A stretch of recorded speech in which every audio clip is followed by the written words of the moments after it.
Gondwana Records podcast. Welcome back to another episode of Gondwana Records podcast.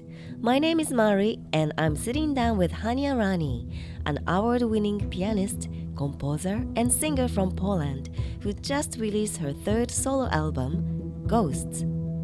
On the last episode, Hania talked about her musical roots and her life-changing experience of moving to Berlin. Berlin is such an amazing place for music, especially electronic music and techno. Amazing place as well to realize that people can be themselves. She also revealed how she sent her music to Gondwana Records for the first time and met up with our label founder, Matthew Halsall. We say, yeah, it's really great. We love it. When can you come over to London? And I was really fearless back then, and I said, yeah, immediately. I booked my flight and came to London, and we met with Matthew Halsall. In this episode, the story of how she was signed to the label continues. We have a Q&A session at the end of the show, so please stay tuned.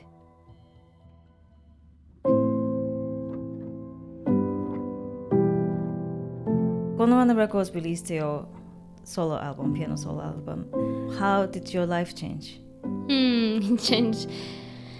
It just changed, and just also important thing to mention, because I sent them 2 albums. I remember we had this chat on the bench in front of Barbican with Matthew, and because I was coming from a very different environment, and also, just from Poland, I knew just Polish music market.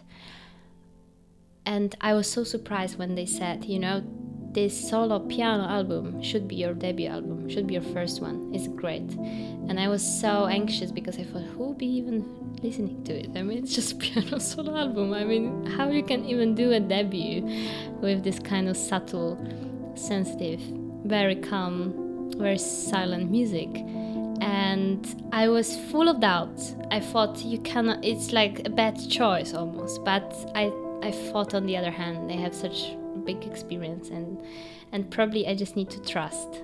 And I'm very grateful because this was just a perfect choice, I think, and it was such a great beginning for me. And I think, that there is something very exceptional that people really notice it, because maybe what helped me, I think, in 2019, it was great also to be a woman, and also probably that I was coming not from UK, not from France, not from Germany. I was coming from Eastern European country. It was all a little bit exotic, a bit different from what was going on, and I think it was a good moment. Basically, I think it would be way more difficult now for me to make this debut album, especially with a solo piano album. And what changed for me, I just basically was able to perform my music and to share it, and many people also basically noticed me in a way like other artists, and they told me, they commented that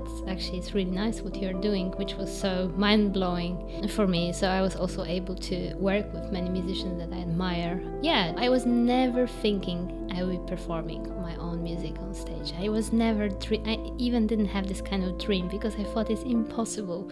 So everything what is even now still happening, I am thinking, oh my god, it's just it's not even a dream, it's kind of surreal.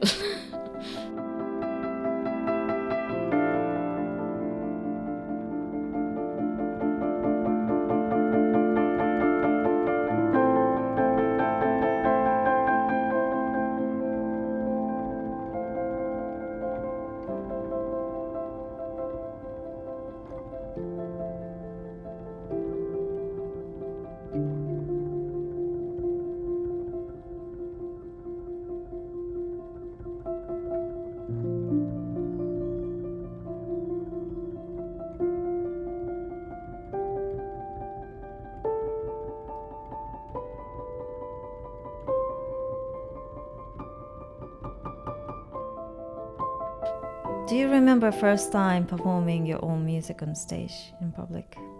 Very well, because it was one of these also life-changing moments that made me think that maybe I should just do a little different kind of music.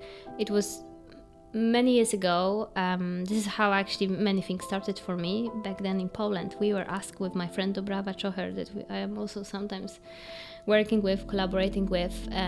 She's a great cellist, and we were asked to to do a classical arrangements of songs of a very famous rock band from Poland. Its name is Republika, and it used to be a very important band, especially during communist times, you know, this kind of band that was bringing people hope, and it was also amazing music, amazing lyrics, but it was also very much kind of radical and involved in political movements, and it was kind of a band of my parents' generations, and was, you know, encouraging them to fight for freedom.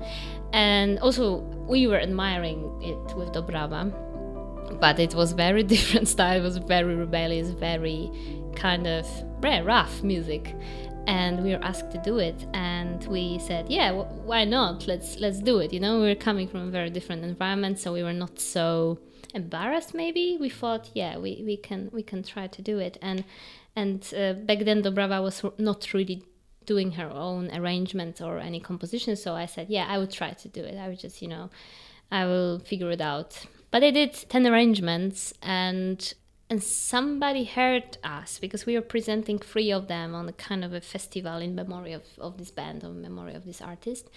And somebody heard us from the radio station, and they offered us to play a full show, like live show in the radio, which is a local radio, but still is a very popular one, local radio in my region that I come from. And yeah, we agreed again, and we promised to prepare kind of a full show, so 60 minutes. And that was the first time that I felt I was extremely stressed, and it was the first time also for us to speak during a performance, because when you're doing classical music you never speak. So I remember Dobrawa was just sitting in the car, my father was driving, and she was just so crazy stressed, and she said, you know, I am not stressed about playing, but I don't know what I should say, because I was never doing it. So we were just, we went on stage, we started to play, and I felt so free, and I felt so crazy good. And you know, once you have this experience and you feel like, I can do it, I have all of, I can just use all of my tools, my technique, I can express things, I have so much inside of me, and I'm able to express it with my instrument that I spent 20 years, and I'm not stressed. Actually, I'm encouraged. You just remember this experience, and then I was really just looking for opportunities to do it again, and just being involved with as much as possible projects and things that allows me to compose and to perform my own music. So it was very little things, and it took a lot of time, but it was just addictive.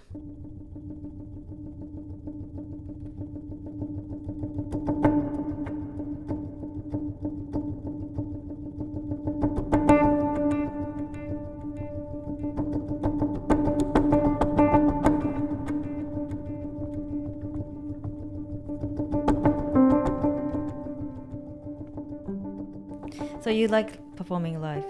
Yeah, it's my thing, definitely. I love this inward work and being just alone and just compose and not traveling and not touring for some time. But I think I also love to be on stage, yes. What do you like about being on the stage and having audience in front of you? It's a very difficult thing to even explain, and I don't know if I can answer yet. What is it to be on the stage and you're surrounded with most of the people are strangers, and this is such a almost ridiculous situation that you are giving so much on the stage, and you want to give so much, you always want to give your best, and you always want to give something very deep and important and ultimate somehow to people that you don't know. So I don't know what is this energy. I know that some people call it connection, or some people call it, it's definitely something transcendental, and that is a very peculiar feeling, and I don't know what really encourages me to do it and to be so motivated to do it. I don't know even if it's like people or if it's an energy, and so I cannot really explain it, but there need to be something about it. And I know that some artists really analyze what's going on during, the performance and what makes them feel encouraged. And obviously, when the crowd is excited, it always encourages you. I'm very embarrassed, for example, when people are too close to me. I feel a bit like, oh, it's my safe zone and somebody's really crossing and watching my, fingers, watching my movements. I really feel more relaxed when there is a huge hall and I just feel the crowd, but I don't recognize each person because I'm a bit shy as well.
Gondwana Records.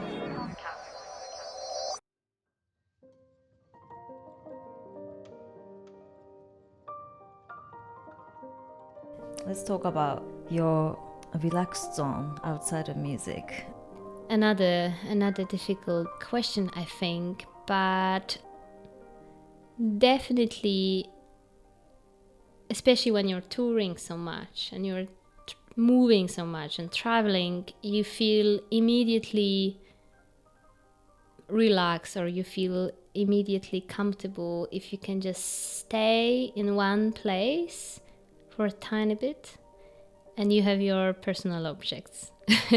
So this is kind of a feeling that already makes me feel good and relaxed, and and you can just actually arrange the space where you are.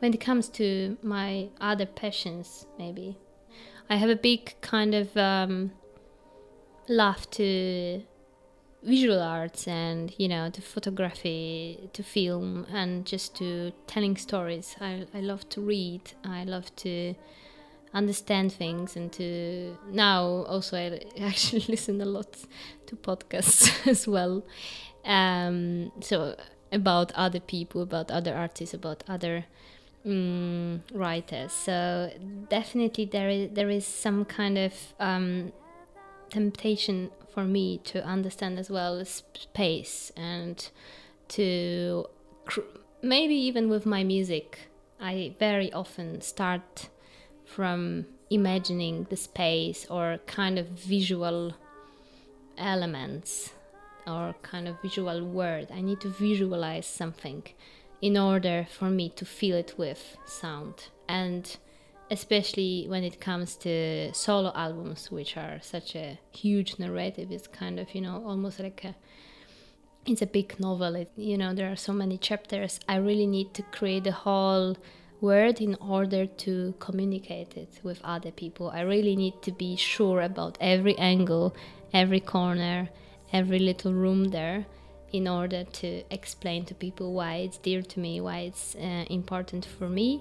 And in order for me to, of course, be able to imagine always new things and more interesting, more surreal or whatever, I also try to, just nourish myself with with things that I find interesting, but it doesn't need to be extremely, stimulating. I really love as well very easy things, and I can be really fascinated by a place that is very empty, or it's very boring, or it's very local.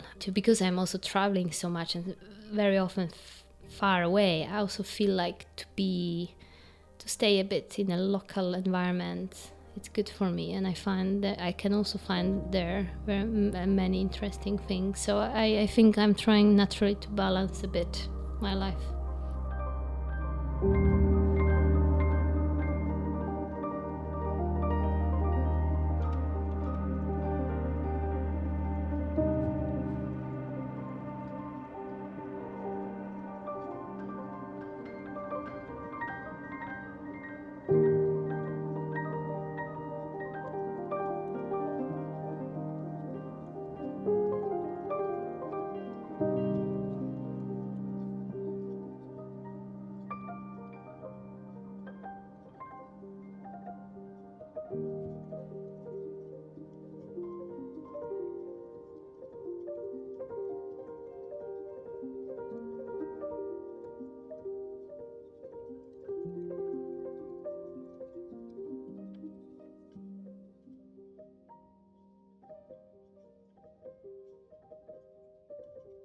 You have your own albums coming out, but you also do lots of commissions. You play with other musicians, you make music for dance or film or for a sculptor.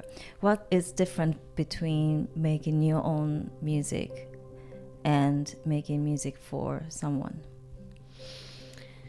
When I think about it longer and longer, the major difference is definitely that there is tiny bit less responsibility, in a way that there is somebody else who is creating this new reality, this new world, this kind of thing. So for me, sometimes it's actually tiny bit easier to be more courageous, because I can hide tiny bit behind somebody else. But maybe I'm also, I guess it's also my disadvantages when it comes to scoring movies, that I always also compose music that I just personally like. I'm not really composing functional music. I think that's why probably I will be never scoring Marvel movies that needs a lot of precision and need to be really just on point and just bring very certain emotions. But probably also it's kind of my advantage that I am always trying to just bring something very personal, in a way that when I watch the movie that I'm going to score, I just want to give my personal comment, what I think about it, and then we can of course discuss. We very often have a reference, and that can turn out into the disaster references, unfortunately, and just wanting to director me to follow very certain style.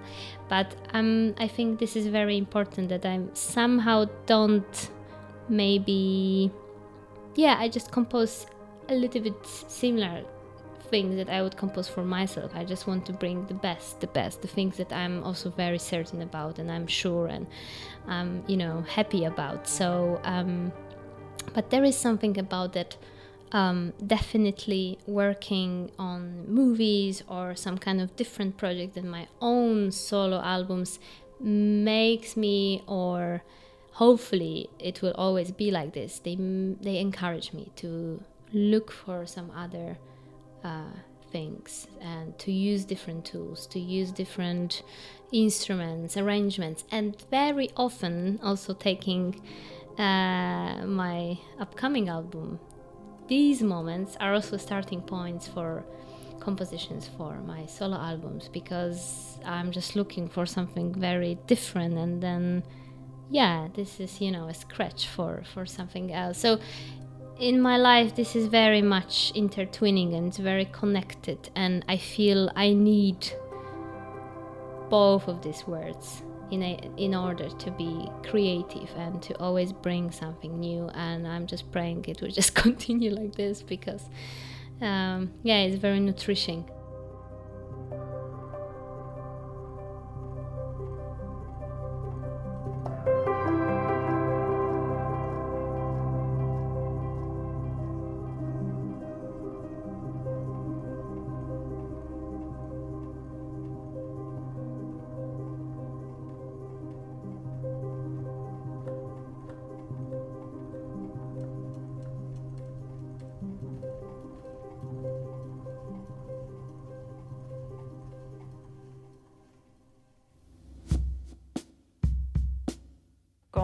Records podcast.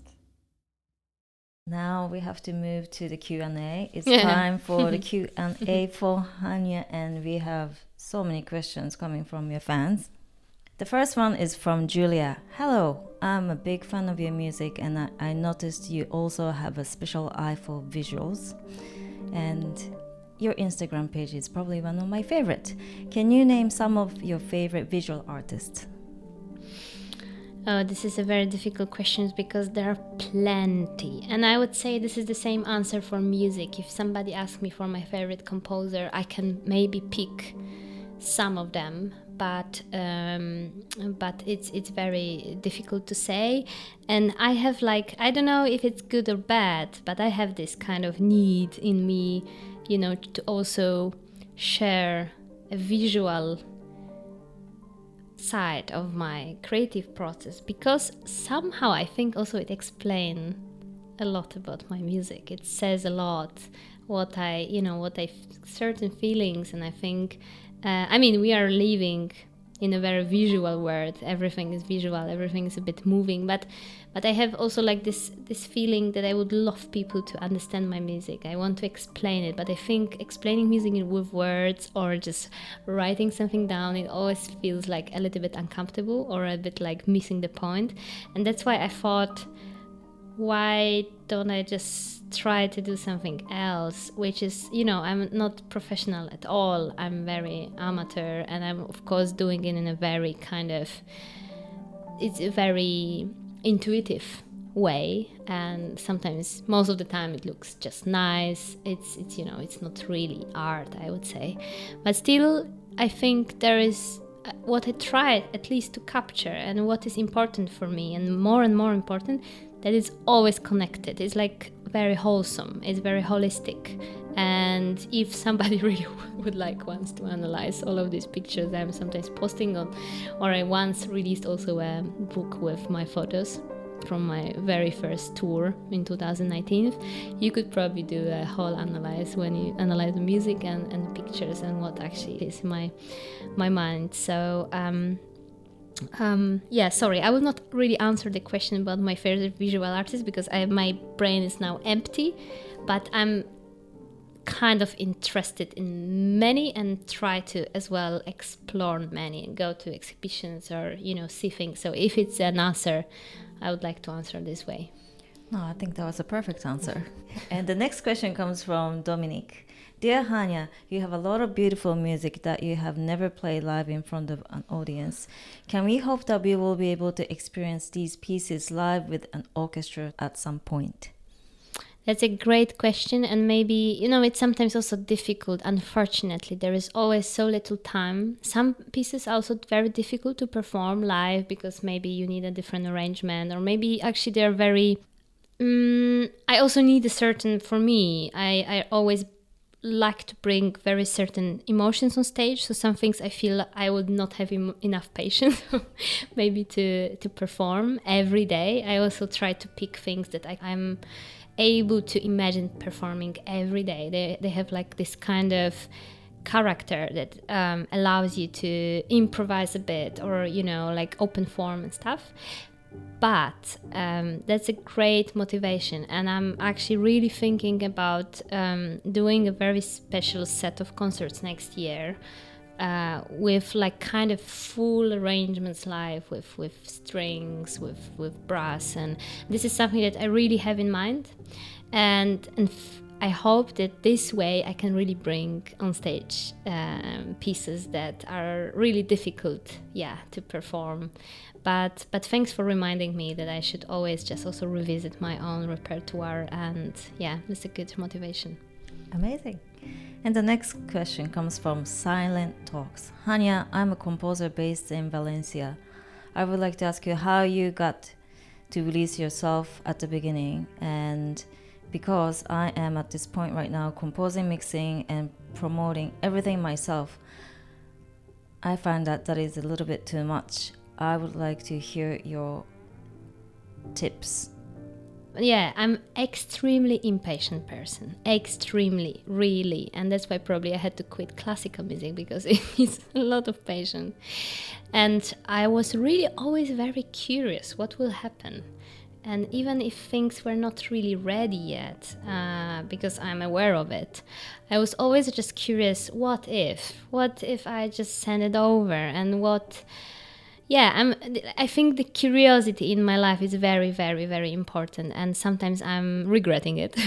But this definitely happened, I think, with especially first album and sending the demo, which was not ready yet, not mixed, not mastered at all. It was imperfect. But at some point I thought, yeah, time is flying. And I was back then 28 already, and my debut came out when I was 29. So it was quite late for a debut. So I was very impatient. I was very thinking life is short. And so if this helps, I would recommend this.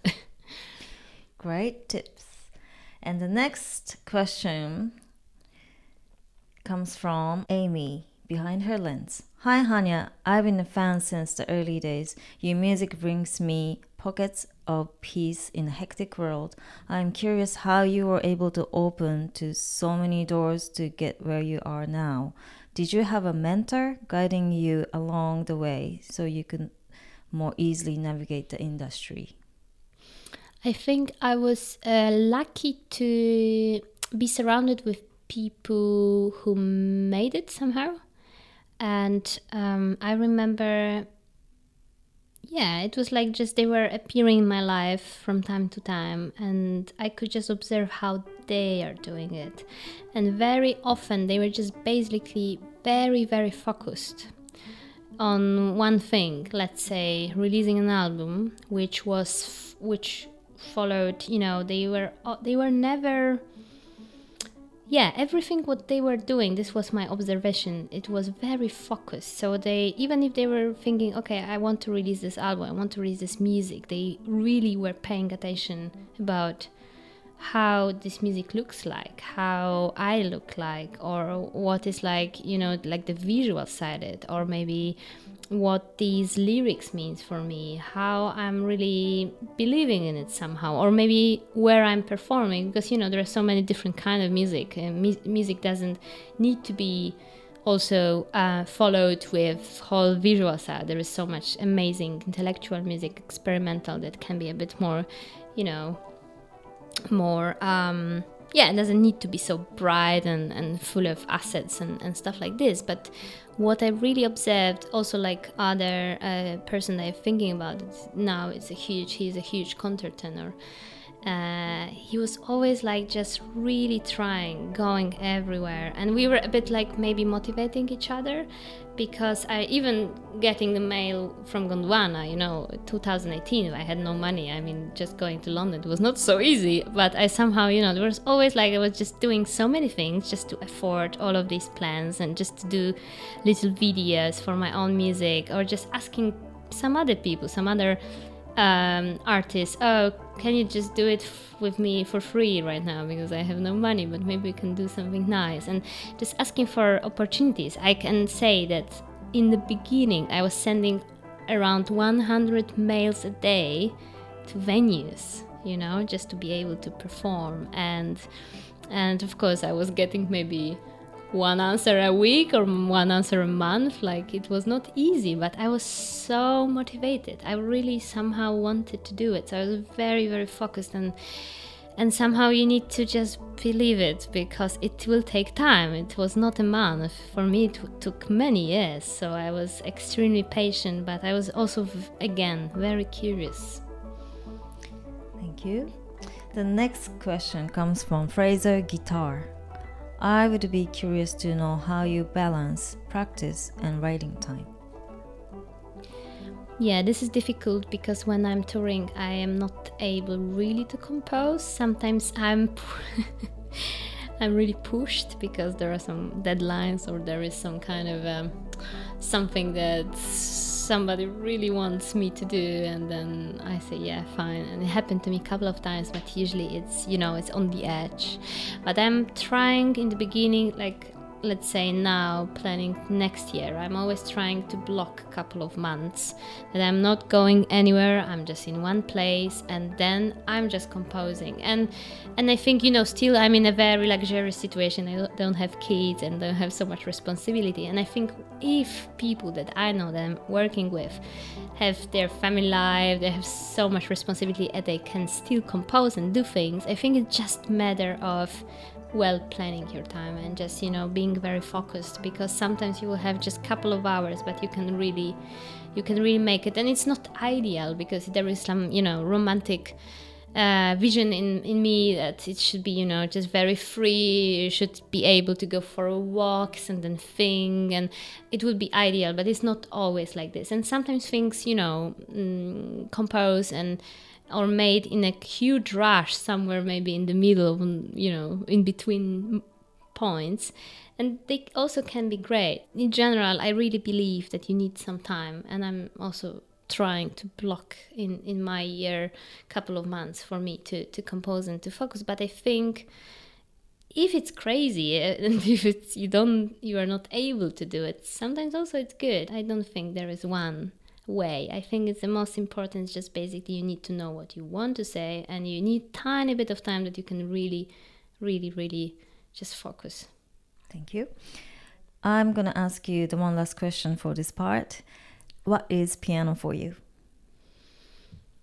Piano for me is a part of my life. It's a part of me right now, because it's the only stable element in my life that really don't change. It's always there, and it's a good friend, and definitely we have like relationship is also sometimes I'm also feeling that it's so much representing me that I'm a bit like I want to be almost detached from this sound, because I want to just create music, not just piano music, because it's also limiting me. But it's it's kind of a safe zone, and it's also it's a very challenging element. It's always like pointing, oh, you didn't practice, or you didn't pay attention, you're just repeating the same motifs which are easy for you, but you should really look deeper. And what is also amazing, whenever I have a bit of time and I can listen to music or I can listen to other artists, and then you realize, oh my god, there is still so much to find it and to research, and to you can really, there is like no limits when it comes to sound that piano can bring. And this is amazing. And definitely because it was my first instrument and I don't play any other instruments, I sometimes sing, but definitely it defined also my way of understanding music. It was from the very beginning very polyphonic, very much also based on harmonies and melodies, and rhythm came way later. I would say even rhythm is still a bit of my weak point, but I'm my mind is very harmonious kind of. I'm very much into harmonies. They really affect me, and they can really touch me, and I'm trying to choose them wisely as well. So yeah, I'm playing the piano, I think right now maybe around 25 years, something like this. I once said I don't really remember how it is not to play the piano, and I think it's true. Thank you so much, Hania, for sharing the wonderful stories. Thank you so much.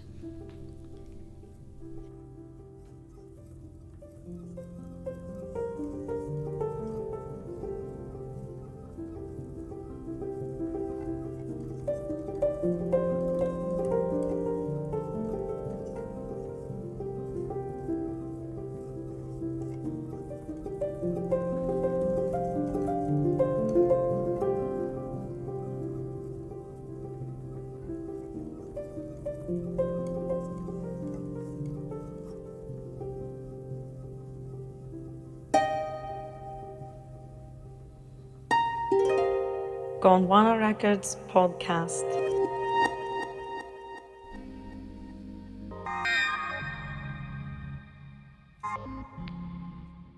Coming up next in episode 7 and 8, we are going to explore Hania Rani's latest album, Ghosts.